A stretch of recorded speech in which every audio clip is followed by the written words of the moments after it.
Hello everybody, welcome to this special edition of the Ross Owen Show, coming to you from a wet and dreary Glasgow. But don't worry, we're here for a very special reason. We're at the stage door of the Glasgow Hydro, where we're about to meet the cast of Still Game, who are just about to go on stage for their very last performance. It's the end of an era, so let's go and see what the cast have to say.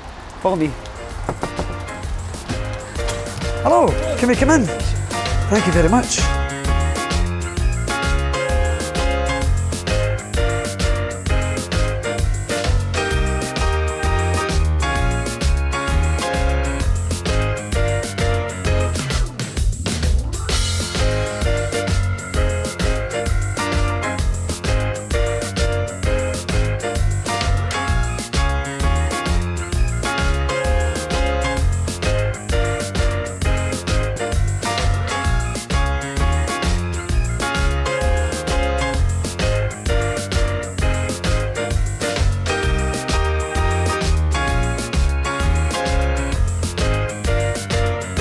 So we're backstage here at the Hydro and we're just about to meet the cast of Still Game to say our final goodbyes. Stay tuned. How you doing? Good to see you.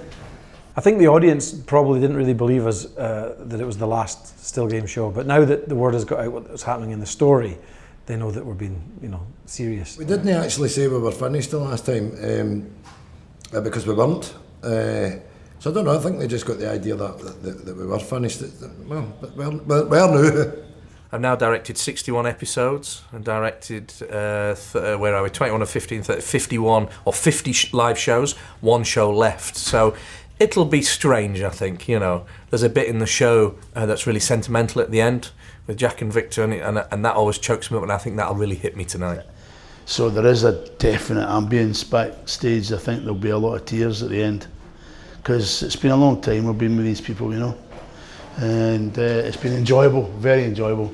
Really lucky to be part of it. I'm so delighted to be in the farewell show, Well, one of the things that other people do is that if they build a show that size, they'll play it in wee rooms first, like the Sits or somewhere, and iron out all the wrinkles. But we haven't done that. We just arrived with it and went, there you go, see what happens, take our chances. First night nerves. So the first night are mental, Man. but when you've got a show at the end of that first night, then you can really relax into it. And if we hadn't decided to finish the TV series, BBC One would have gone, thanks guys, we don't want any more, and we wouldn't be able to say bye to the fans in the way we did. And so this show was a celebration of all of it. There's some Chewing the Fat characters that we met, which is where the Still Game guys started out on television. There's references to all the shows. I've built in references to almost most of the episodes somewhere at different points. There's loads of favourite old characters. So it's a real celebration of it, so it feels right to stop. And if we started that again, I think it would be a bit, it would feel like we'd cheated everyone. I think it's right to say bye. And it'll be sad, but things must come to an end, and why not leave while you're on top? What are you going to miss most about the show? Catering. The catering's superb. What am I going to miss most? I think I'll miss talking as the character. I think that's, it's you kind of, when you meet people in the street, they ask you to do it, and it's fun, and I'll really miss that because it's these 7 characters are. They go together, they just go together, and we're not going to get a chance to do that anymore. I'm going to miss that. So people say that about retirement, that you're going to miss the camaraderie. That's what I'm going to miss. Yeah, we're going to have a cardigan bonfire. Cardigan and slack bonfire. I'm just set fire to the lot, yeah. No, it's a bit weird not pulling the stuff on. Unless some bingo hall offers maybe, I don't know, 2 or 3 grand to come and open it, I can maybe slip another cardigan on. There is a lot of people behind the scenes that don't get credit. And quite rightly so. No, exactly. I mean, we just did a big group photograph there, and it's phenomenal when you see how many people are involved to put this on. It's extraordinary. The 54 strong crew, even the 100 people that work on the stage show, everyone has made Still Game what it is, and I would thank them all as well. I'm not going to thank them individually, we'd be here all day. We've been spoiled because we've got a phenomenal team, and I know you could just sit and say that, but it's true.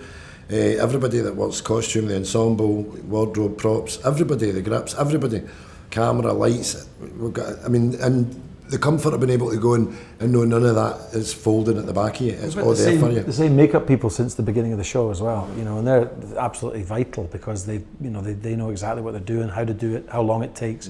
If there was any change, if you didn't have that continuity, it'd be a hell of a lot harder. I think people forget that what goes into making something, you know, and it's very easy to be dismissive about it and unappreciative. And no, we certainly do, including makeup. Jackie here has been doing the beard. This is the last day. Yes, thank heaven. And this is called the Dad from Teen Wolf stage before the tash goes on. It's a bit strange. We're about to go in the evening show. Did the matinee this morning, so the beard goes on and the tash goes on, and then the tash comes off so we can eat lunch. So I've actually had it put on for the last time. So, but I didn't feel anything at the time, and I still don't. I don't know when it's going to kick in that it's finished.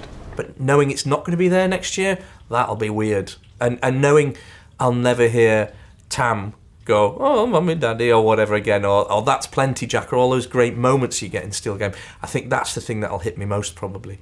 I think the night's going to be the belter. The last show is going to be the one that's going to catch us out. Greg's said and I've said, we'll not be upset or anything like that. I have no idea what's going to happen.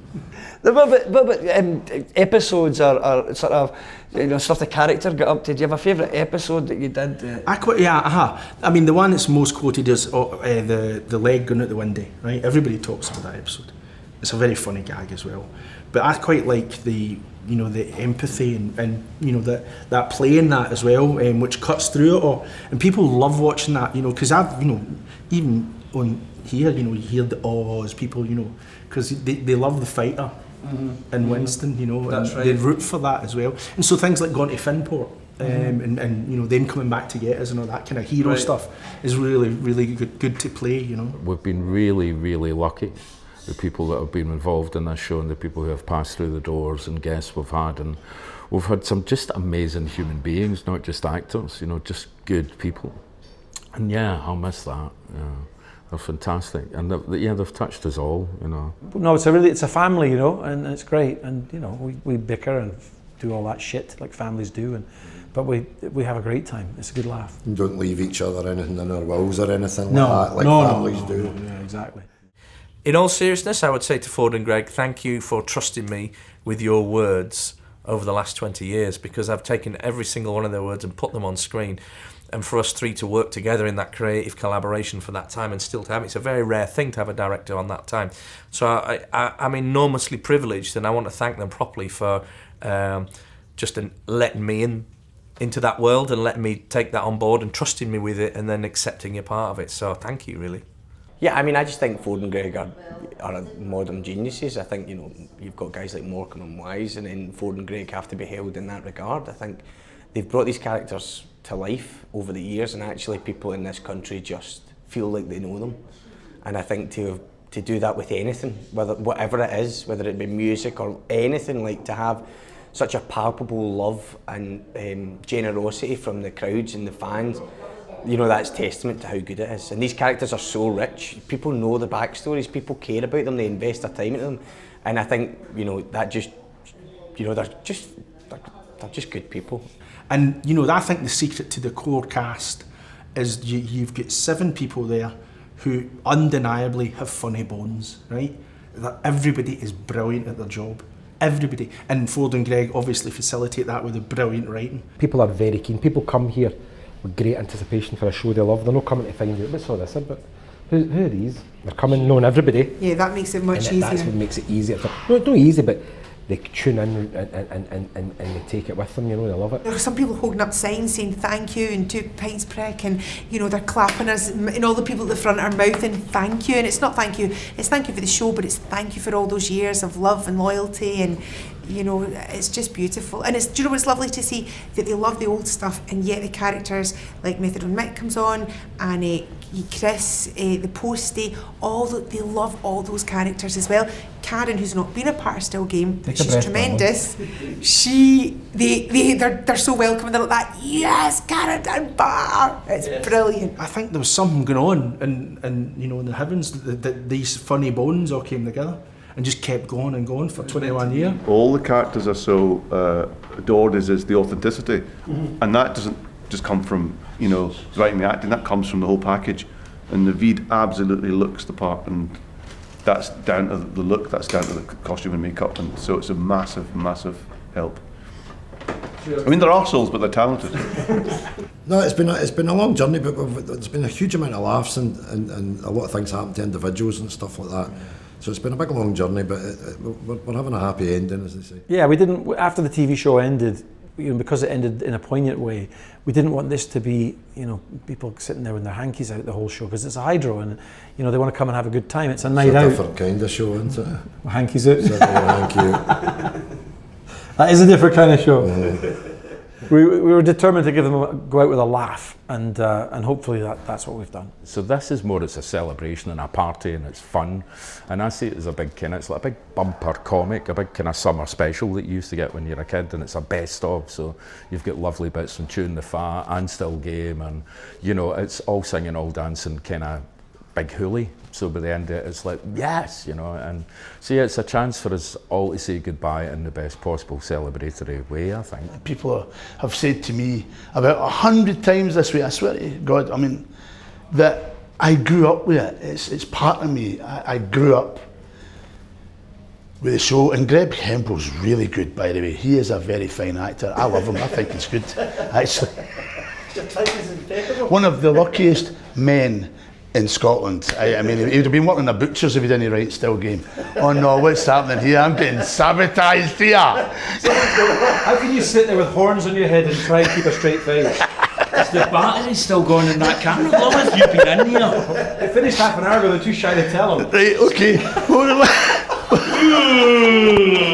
It's turned off. It's turned off.